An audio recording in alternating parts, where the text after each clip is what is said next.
Hello, I'm Daniel. I'm going to talk to you about guidelines for wisdom today. So, this is a Buddhist teaching, and it's just about how we can develop more wisdom in our lives and what we need to do, and also, maybe more importantly, what we need to not do. So, there are 3 traditional guidelines that I'm going to talk about today. Probably endless things can be said about wisdom in Buddhism, because one of the great things about Buddhism is the Buddha, the founder of Buddhism, he became enlightened, and then he taught for 45 more years before he died. So that's a long time, and he had plenty of time to say a lot. So there could be many guidelines for wisdom that I could talk about, but I've narrowed it down to these 3 that we're going to talk about today in this very short video. 3 guidelines for wisdom. So the first guideline is kind of tied to right livelihood, and that is just it's not so much right livelihood is usually talked about in terms of our occupation, but really it's about how we go about our day-to-day life. What we don't want is to have our normal life be a distraction from the path. So we're trying to walk this path and cultivate wisdom and compassion, and we don't want the choices we make in our day-to-day life to pull us away from the path of wisdom and compassion. We don't have to all be teachers and counselors. We don't have to all have careers that directly bring us to the path, but we don't want to be arms traders or drug dealers or something, right? We want to have careers to where we aren't doing bad things every day and then getting home and trying to practice, because that, I'm told, makes it really hard to focus on what we're trying to cultivate. So, but also, it also relates to just our day-to-day life, things we do all the time. So, when I was a kid and I was going to the first day of school, my mom wouldn't say, "Have a good day." She would say, "Make good choices." That's the kind of wisdom I'm talking about. We want to make good choices in our lives. We want to be trying to make good choices all the time. And I think a lot of times in life we have options and we make a choice that we know is probably not the best one, but we do it anyway, even though it may not be the best one for ourselves or for others. So really I want to call this first guideline, make good choices. We want to make good choices in our relationships, in all our interactions with others, in our careers, in every way. We want to try to embody wisdom all the time if we can. So the second guideline I'm going to talk about is called faith, and I think that faith is a really loaded term for a lot of people, and we all bring a lot of baggage to that word, so I almost don't want to use it. But in this sense, I'm not talking about faith in some otherworldly thing. I'm talking about just the faith we're talking about in a Buddhist context, and you hear about faith a lot in Buddhism actually, and the faith we're talking about is really believing in yourself. It's really believing that these practices we're doing, this cultivation of wisdom and compassion, is going to take us where we want to go. Where do we want to go? We want to just relate to the world in a more complete and awakened way. So faith is really just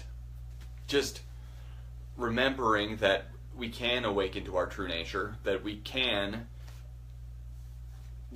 cultivate the things we want to cultivate, and we're good enough to do it. I think that's something a lot of people struggle with is, I'm not good enough. I can't do this. It's great that other people can do it, but I can't. I know I've heard that a lot.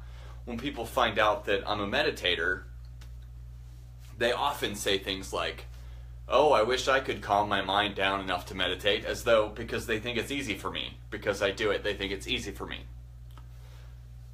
And I think that it's not easy for anyone, and we need to believe we can do it.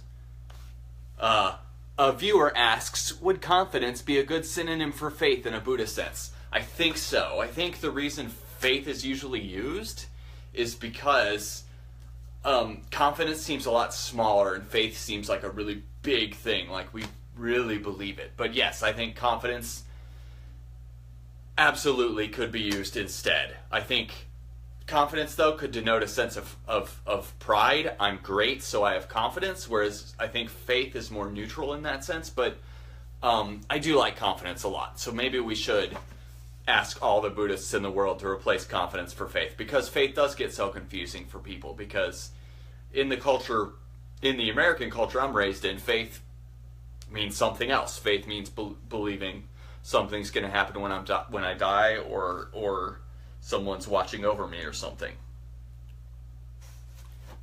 So, the third guideline is called, and this is really tied to the second one. Really, these are all tied together, but the third one I'm going to talk about is called learning from our experience. So,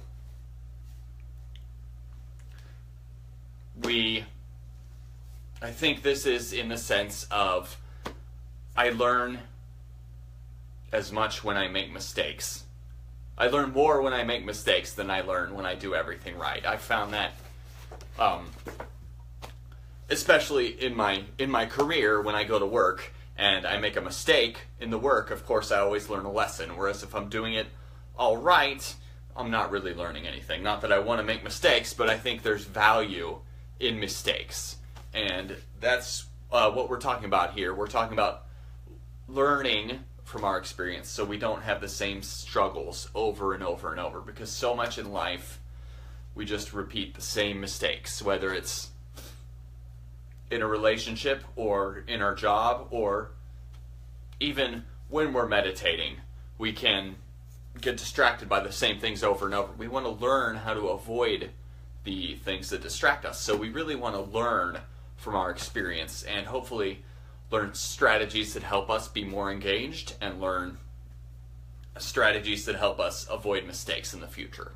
That's really what we're talking about here. Learning from our experience, getting better. We should not be stagnating. We should be taking something in when we're not present, especially if we're not present, or if we're getting angry all the time and going off the rails. We want to learn from all of these experiences. So that's one thing I say to my children whenever they get in trouble. I put them in timeout for a little bit, and then I say, now what did we learn? And usually they say, I don't know. But hopefully we don't say, I don't know. Hopefully we have a good answer. So those are the 3 guidelines for wisdom I want to talk about today. I'm going to try to record videos like this more often, because I really enjoy doing it. I think people really like watching them. If you have any questions about anything Buddhism or meditation related that you want me to answer in a video, please leave a question in the comments or send me a message, because I enjoy making these videos and I want to talk about things that people want to hear about. So have a great day, everybody. Thank you.